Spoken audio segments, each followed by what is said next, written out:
We are commemorating the day which it takes for a woman to earn what a man can earn in a year. It takes us a year and another couple of months, and that's what today is, the day at which a woman will have earned what a man would have earned in only 1 year. We have a couple of bills in the legislature this year. What we're trying to do is get the fact that women deserve equal pay and deserve the right to be able to find out about any problems with pay, make sure that there's no retaliation, no pay secrecy, that people are free to talk about pay, and that the businesses will proactively try to establish fair workplaces. We know that fair workplaces work for business, they work for people, and they work for government. But right now, there's this secrecy that shrouds what women earn. They need to be able to know in order to be able to say, I think I'm being paid unfairly, let's work this out. Senate Bill 37 was heard in the Judiciary B Committee, and it's Senator Morell's bill regarding training for law enforcement officers throughout the state campus and all other officers as well. What type of training is that, and why is that important? It would provide sexual assault training for officers, which is really important.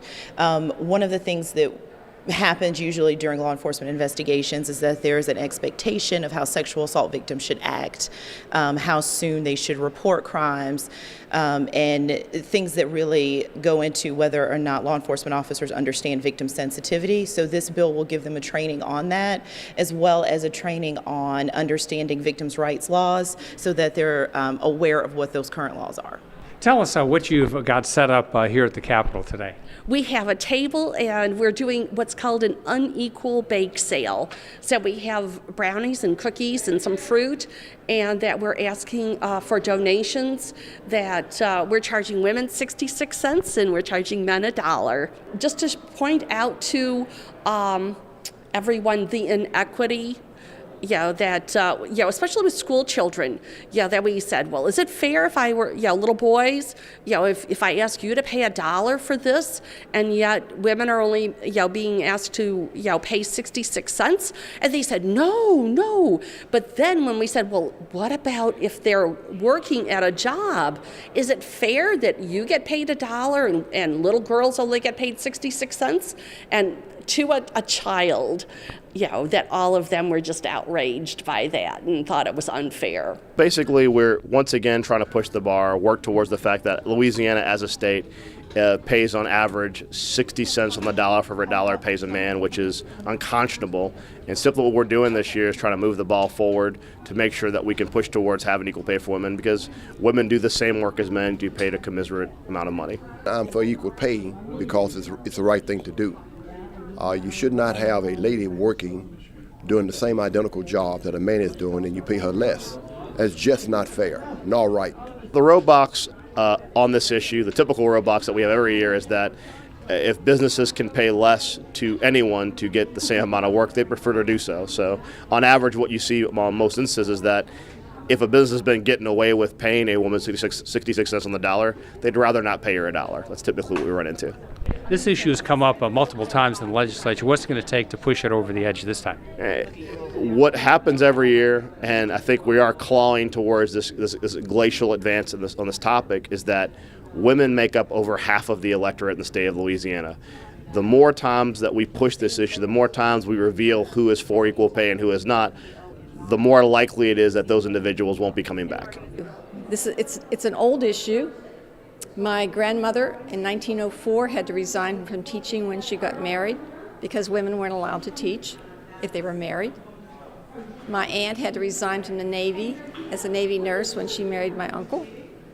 And I myself have been offered a job with a company, actually it's a well-known company, with a sincere apology that they couldn't offer me more for the same job because I wasn't male. And that was in the 60s.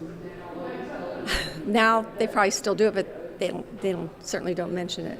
It causes short-term problems and long-term problems. Short-term, women and their families that they contribute or actually are the heads of households, those families may not be able to afford rent, food, utilities, all the basics. Long term, it's also hard because women, your pay is tied to your pension, your retirement, your savings, whatever assets you've been able to acquire. And if you don't have money to even survive, how are you going to acquire those assets and that pension that's going to keep you at a decent income throughout your old age? What are the roadblocks to getting this bill passed? There's many roadblocks. The conservatives say we have it in the federal law. If that's true, we have it in the federal, what's wrong with putting it in the state law? I think it's going to take more knowledge for people to know what's really going on. And the male legislators need to look at their children, their daughters, their wives, their mothers who may be left with nothing because they didn't work or they worked at such low-paying jobs they get almost nothing for retirement. I myself don't have daughters, but I have 3 daughters-in-law and 3 granddaughters, and I'm very concerned about what happens with them. And just how serious is the situation in Louisiana? It's pretty serious. I mean, I think that there hasn't been this kind of training on a statewide level for all law enforcement officers in a significant amount of time, if ever, that really addresses these issues. So you do have law enforcement officers who may not really understand how to work with sexual assault victims and what are the appropriate steps for investigations and how those crimes differ from others. We have a very difficult time trying to get Louisiana employees to do what's fair and what's right for all its citizens, may you be a male or female. And the right thing to do is to pay everybody the same, and you won't have that problem. Where does Louisiana rank compared to other states on this issue? We battle for dead last or second to dead last. Do you have a personal interest in this issue? I've got a wife and a daughter, and I'd like to see them get paid equally to the men that they potentially work with or will be working with in the future.